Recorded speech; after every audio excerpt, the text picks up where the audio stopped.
Your 8-minute question and answer period will now begin.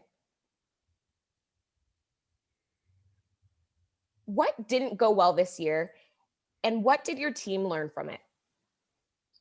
We experienced some trouble when getting approval from Transfer Canada. Our project, it's related to flying drones and using these drones to deliver life-saving technology. So when dealing with Transfer Canada, we realized that there were a lot of roadblocks, and we were able to work around them to launch our pilot, and we're currently in talks to expand the project into 2 more communities.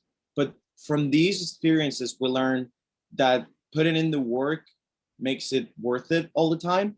And through our constant efforts, we're able to get around these roadblocks, and we're now able to provide over 2,500 people with a service that can be life-saving. Do you have plans to scale your projects? Why and how? Yes, we do. So at first, we wanted to launch the project in the town of Hollywood, which we have successfully done. We wanted to pilot the project in this town. Now, by the end of the summer, we're aiming to launch in 2 more communities with the potential to help over 27,000 people in these 2 communities, 2 of the largest communities in our province. And then in 1 year, we're aiming to double these numbers. Since this year, we were able to launch in 3 communities, we're aiming to do the same, but in 6 communities in our province. By doing this every single year, we're looking at a realistic approach to expanding the project across the province of Newfoundland and Labrador.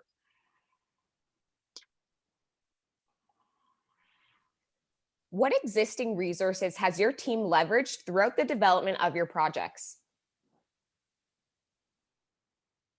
We used our network of partnerships as well as our existing financial and academic resources to leverage and to empower and improve our present project. At first, we're working with Pulse Point AED, and we're working with AES Works. One was providing us with the AED registry, and the other one was providing us with custom-built drones.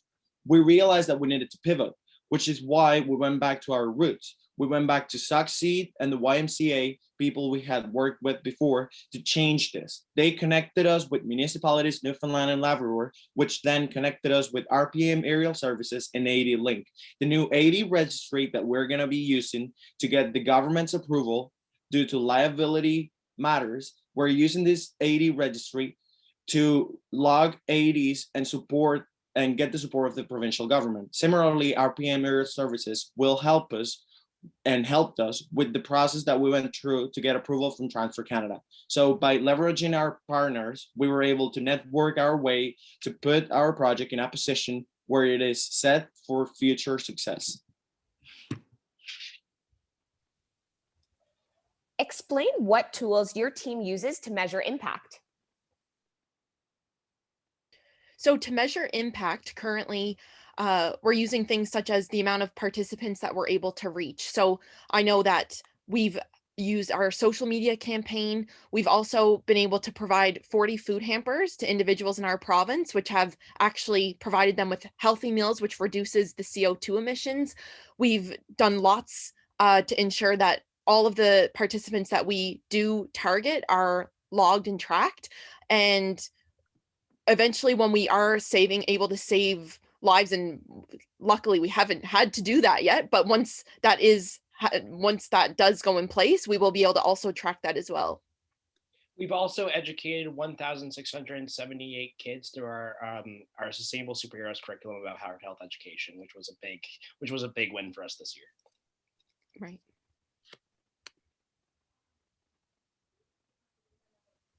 How did you come up with the idea for your project? Well, Well, the thing is about Newfoundland Labrador is had the highest rate of heart disease in Canada for the longest time. So when we knew this, we noticed that the response times when it comes to emergency medical services can be long.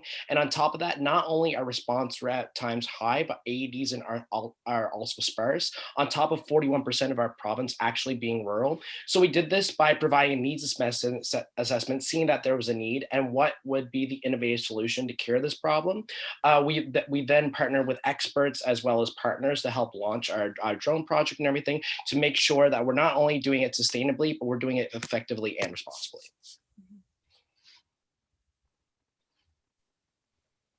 How is your project funded?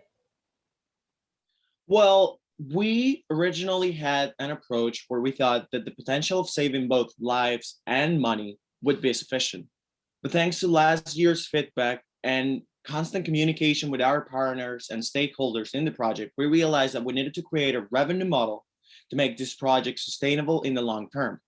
This is how we came up with a cost structure and developed the Heartstarter Community Pack, which we aim to use to provide communities with access to custom-built drones, a publicly accessible AED registry that would be linked to the emergency service first responders, and the education sessions for long-term impact in the future. So we came up with a cost of $22,000 to provide a community with this. What we're aiming to do would be to charge larger communities $26,000 for this pack, using the proceeds to help fund smaller communities that wouldn't otherwise be able to afford the project. This is already in talks with the two communities that we were talking about before, and we are hoping that these two communities will be able to pay the $26,000, therefore allowing us to use the $8,000 in profit that we would make to help fund smaller communities in the following years. If your team was given $25,000 right now, what would you use it for? Our team would definitely use that money to help establish Heartstarter in another community. So we understand that not all communities might be able to just spend $26,000, which is why we're using this money to be able to actually help smaller communities as well. So with this $25,000, we can train other firefighters, implement another Project Heartstarter in another community, and help impact even more lives and help save more people in our province. This matters a lot too, because where Newfoundland is so isolated and so rural, even in 2021, they only have such a limited budget that they can operate on, because like whether it's a town of 1,500 or a town of 5,000, right? So that money going in can really impact like cardiac arrest victims in any community that affects them. What surprised you the most as you worked on your project over the last year? How many people were willing to help us, which helped us realize how big of an impact we can make. And this was what helped us push through all of those roadblocks we were previously talking about, especially with Transfer Canada, which was Your time has now expired. Thank you, Enactus Memorial University of Newfoundland.